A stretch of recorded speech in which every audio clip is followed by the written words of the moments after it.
Hi, my name is Joyce Parker, WBO champion of the world, and you're watching Sporting Icons.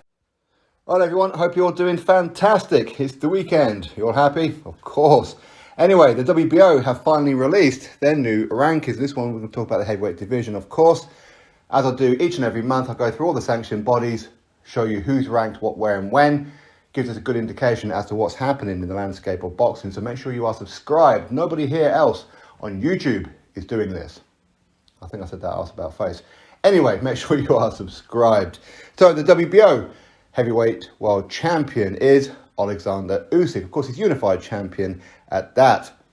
Number one is the WBO mandatory in Joyce, and he'll be defending that mandatory position and for the interim WBO World Heavyweight Championship against number two, Joseph Parker.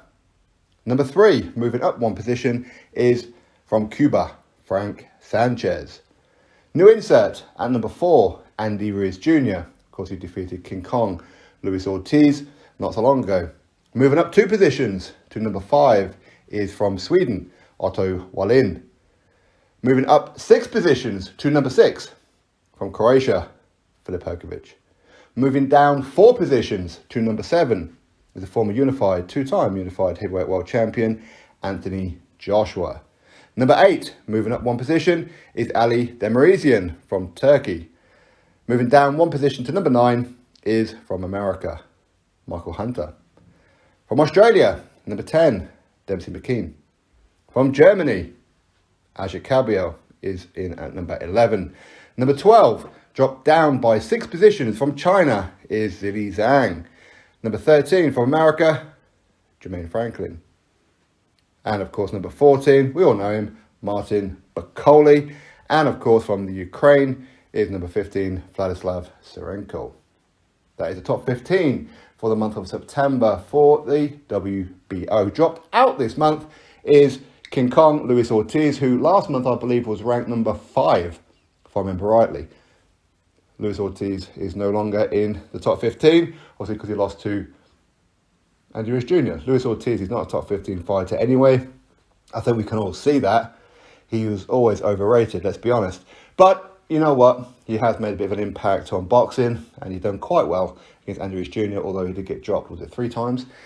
Anyway, so I suppose the real talking points, we can start off with Anthony Joshua. He's dropped down to 4 positions to number 7. Is that a problem?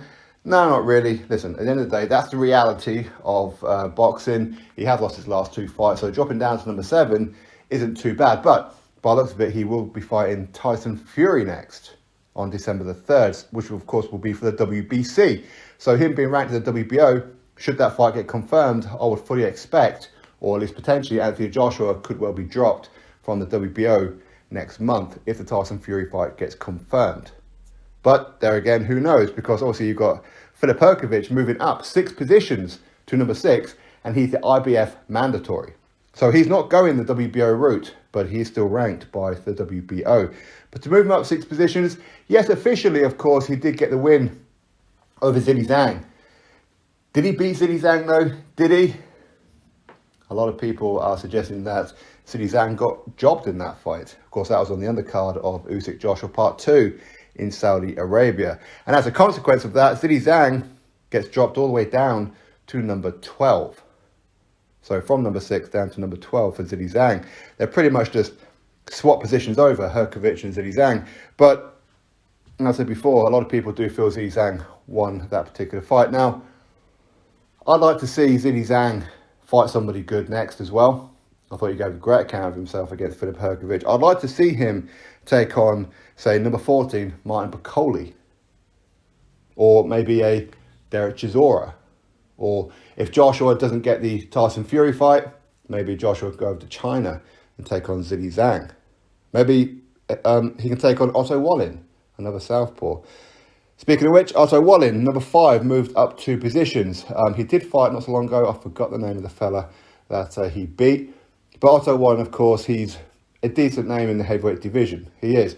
Time will tell how good he is. He had a great night against Tyson Fury, where a lot of people feel that Tyson Fury should have lost that fight in the sense of the referee should have stopped the fight. But it didn't. Tyson Fury made it through to the end of the 12th. Only just, going by that 12th round, all bloodied and battered, but he got the win. Thankfully, from a British perspective, because obviously that saved him to go on to fight Deontay Wilder in the very next fight, from which he absolutely pummeled Deontay Wilder. So is that an indication to say how good Otto Wallin actually is? Maybe.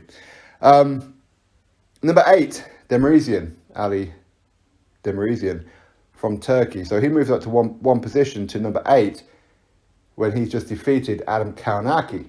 So again, Robert Helenius, he got 2 good victories over Adam Kownacki. Well, so did Demirzian. Okay? So again, I'd like to see Demirzian again take on somebody in the top 15 of this particular organisation. If that's the route that he's going down, so why not? Now, as far as the other ones are concerned, it is good, and I like the fact that they actually have 3 Americans on this ranking. They've got number 4, Andy Ruiz Jr., number 9, Michael Hunter, and number 13, Jermaine Franklin. Americans in the heavyweight division, listen, they've always been there. And that's what makes it interesting, because it gets a lot of people in America talking about boxing. Of course, that helps with the eyes and ears on the sport of boxing. The heavyweight division, of course, is the glamour division. So to have those 3 there is fantastic. Should Deontay Wilder be there? You could say yes, because obviously you got Andy Ruiz Jr. who's in there, who's into the final of the WBC elimination tournament, their PBC tournament. Wilder is also in that tournament where he's going to take on Robert Helenius next. So you could say maybe Wilder should be in this ranking, should he not? There again, he's been very, very inactive. Of course, he's got back-to-back knockout defeats to Tyson Fury, so maybe that's why he's not. But anyway, other than that, no great changes. Should other names be thrown in there? Of course. But listen, that's always going to be the case. It's always going to be the case. I mean, should F.A. Jagber be in there? That's arguable, isn't it? Should Derek Chisora be in there? Maybe Kubrat Pulev, or... You know what? There's quite a few fighters that maybe could be in this particular rankings. But, of course, if you're a Queensberry fighter, if you're a top-ranked fighter, we know their relationship with the WBO. Maybe Arsenbek Makhmudov, maybe he should be in there. Maybe he'll appear in there next month, because obviously now he's a top-ranked fighter. He made his top-ranked debut and went 15-0 last night by defeating Carlos Takam on points. So it's the first time Makhmudov has gone the distance in quite a good fight, by the way. Takam was giving Makhmudov some problems. He was landing some big bombs on him. It really was. But Makhmudov is not just about power. Listen, he's a big old unit. He's a big old lump. But he carries some serious power. He really does. But he couldn't get Takam out of there. So now he's gone the distance, which is only going to be good for him going forward. He's Russian. He's now got Canadian nationality in that as well. So, again, I fully expect him to be ranked in next month's rankings for the WBO now that he's a top-ranked fighter. Anyway, that is the news for the WBO. Drop your thoughts below, click thumbs up, subscribe. Catch you next video.